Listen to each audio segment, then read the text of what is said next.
We'll have Brooklyn Ludlow come down here, and Brooklyn will talk to us about expanding the composer's toolkit towards a pedagogical framework for genre and sound design. Thank you all for being here today. The common practice of the electronic epoch is being created right now on Discord servers and Twitch streams. With 7 decades of history behind it, electronic music practice has developed a rich range of musicality with increasingly complex norms and techniques. I believe that we're now seeing a nascent common practice develop around timbre and sound, taught through masterclasses, YouTube videos, and community skill sharing. In many ways, it is analogous to the codification of harmonic practices that happened in the 18th century that we still learn from today. Film composers, producers, and sound designers are doing amazing things, and our pedagogy will be stronger by engaging with these ideas, even when they come from unexpected places. Let me set the scene by just sharing a few examples of the types of music I'm talking about.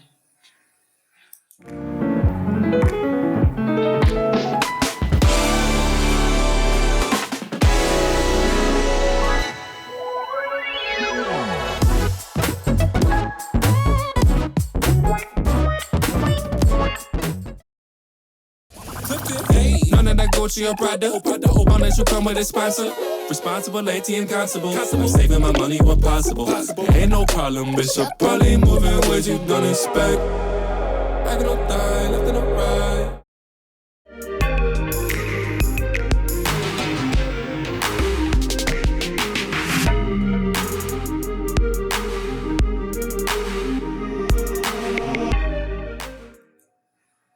There is a sheer virtuosity of sound design on display here, and some of the cats making stuff like this are 15 years old with no formal musical training.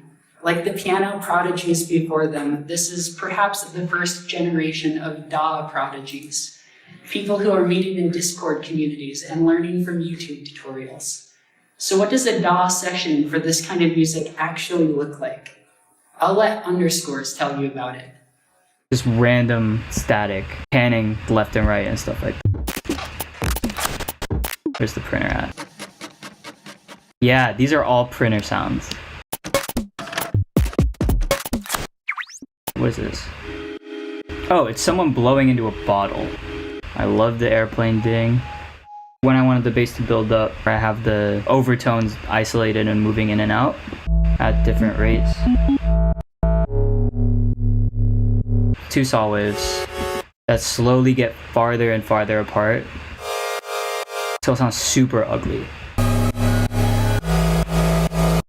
There's a lot of stuff in here. It's very hard for me to like come up with like a lesson plan or some shit. So as you can see, these sessions get incredibly complex. You can easily have 200 plus tracks, many of which might be stacked with individual effects and complex interlocking automations. Creating coherence and clarity within this degree of density requires a mastery of the craft. So how do producer-composers think about managing all this complexity? There are many parallels we could draw to the Western art music tradition, but in the next 7 minutes, I'll hone in on just 3 potential frameworks of this new pedagogy. When I talk about minuets, sonatas, and waltzes, you know what I'm talking about. Genre as an organizing principle exists throughout Western music, but it has a particular significance and fluidity in the EDM space. Like, this is a dubstep snare. This is a lo-fi snare. This is a trap 808 roll. Production lessons, presets, and sample packs are commonly broken up by genre. Here's a cymatic sample pack. If you want to make trap music, these are the fundamental codified sounds, the signifiers of genre. 808, hats, snares. And an interesting result of this genre centricity is genre quotation. So this is a jazz fusion tune that I wrote for my orchestra, but it briefly borrows the production aesthetics of liquid drum and bass. the choppy drum sounds, big, lush noise sweeps, and random percussion objects with huge reverb tails. So I'll annotate what's going on as I play this, and there's going to be a lot. But a fun fact, this is the only example in the presentation that isn't copyright infringement.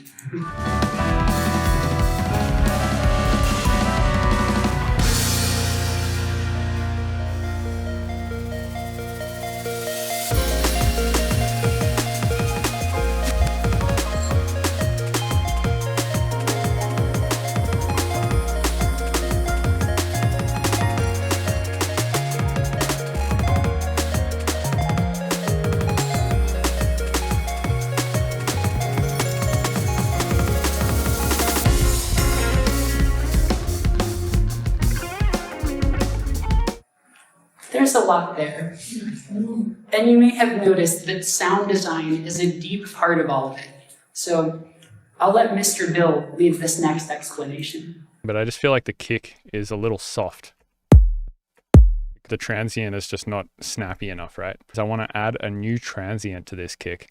This hi-hat has a pretty good transient, so I'm just going to take that transient and I'm literally just going to paste it right here on the front of this kick clip. You would think like, oh man, this is going to sound so bad because like, you know, it doesn't match up with the zero crossings or whatever, but it honestly just works. It's like any click you would put there is like probably a good thing anyway, because that's what a transient is. This is what sound design looks like in EDM a lot of the time. The possibility space of sound and timbre are huge. But does that mean that it's too complex for us to theorize about? Or that our best option is to wander through the infinite vastness, confused and alone?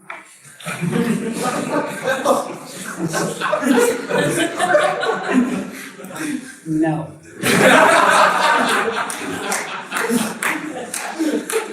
There are guiding principles. We can taxonomize sound, incorporate psychoacoustics, talk about the voicing of transients in our drum samples, the same way Duke Ellington voiced the horns of his orchestra. There are aesthetics of clarity, dissonance, tension, and release at play. So, functional harmony has its fingerprints all over Western music. What if we tried to think about functional timbre? Similarly to how functional harmony kind of sort of derives from the psychoacoustics of the harmonic series, this burgeoning functional theory of timbre kind of derives from other psychoacoustic phenomena. There's a limit to how many things we can hear at one time, due to a pesky phenomenon called masking. Listen to this sine wave. You can hear that, it's there. How about now? I just added some narrow band noise right around the same frequency, but not completely covering it up. And now the sine wave almost disappears. But let's try one more thing.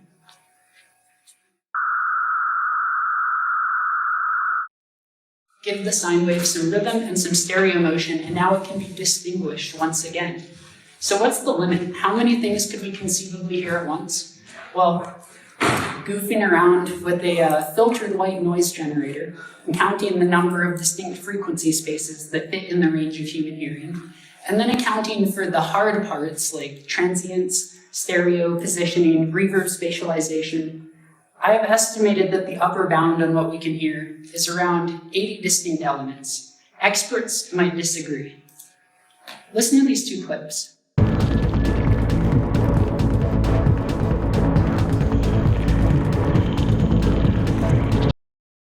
Where did you go? Where did you go?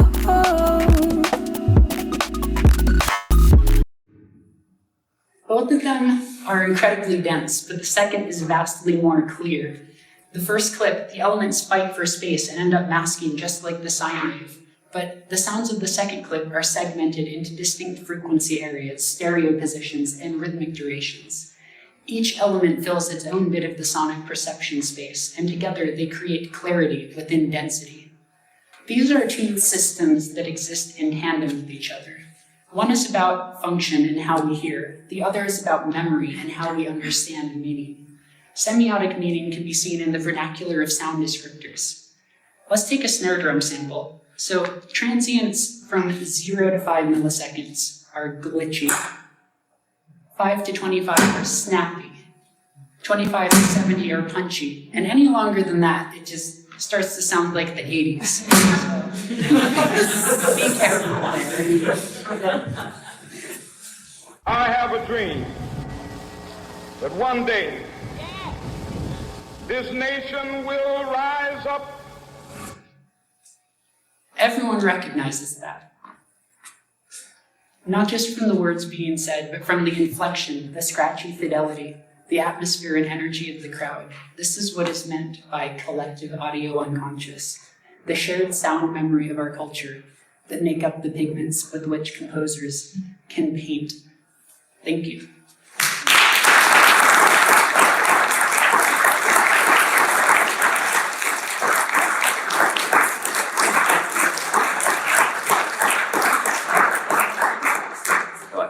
Yeah, Brooklyn, do you think it's possible to design an intro to electroacoustic course 15 weeks made of only curated YouTube videos?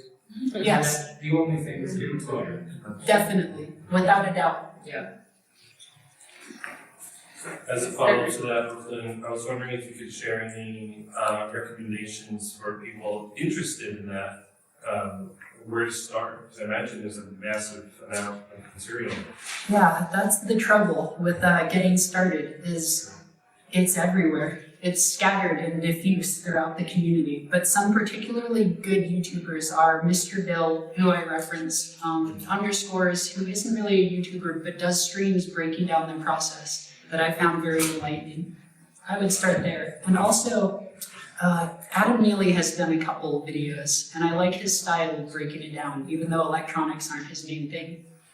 What I meant disclosure is really good. They're very clear about a lot of great kinds of tracks. Yeah. Extremely clear. Yeah.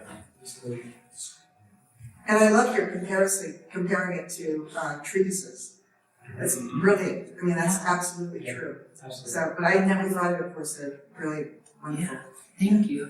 It has the same feeling. Yeah. We had another question Oh, back. yeah, so on the treatise, if I understand those treatises correctly, there were certain things being practiced normally and then someone codified it or wrote it down.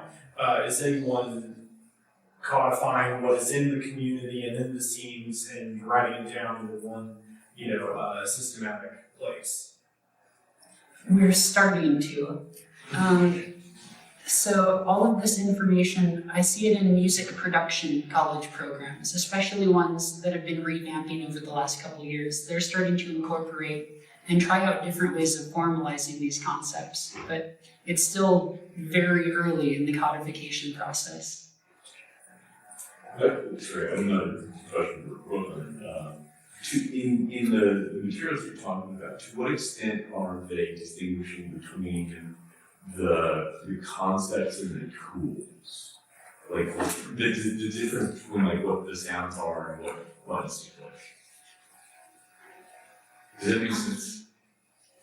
Could you rephrase that last sentence? I'm not sure I understand. Like, so in the breakdowns that you showed, they were like had a on the screen. Yeah. Playing this thing, clicking this plug-in. To what extent are they talking or focusing on the visual gesture versus the process for creating the visual gesture, which could be different in different tools? Yeah, so for the most part, musical gestures, like from a harmonic or theoretical front, aren't discussed. Musical gestures in terms of the actual sound design, like builds and flows, that gets talked about, but it's also all intermingled with discussion of the tool. Right. There is a tacit understanding that things discussed in one DAW can be equally applied to any other. And people try to teach in a way that's DAW neutral a lot of the time. But sometimes it is very tool-centric. Okay. Any final questions for any of the three presenters? Okay, let's give one last round of applause.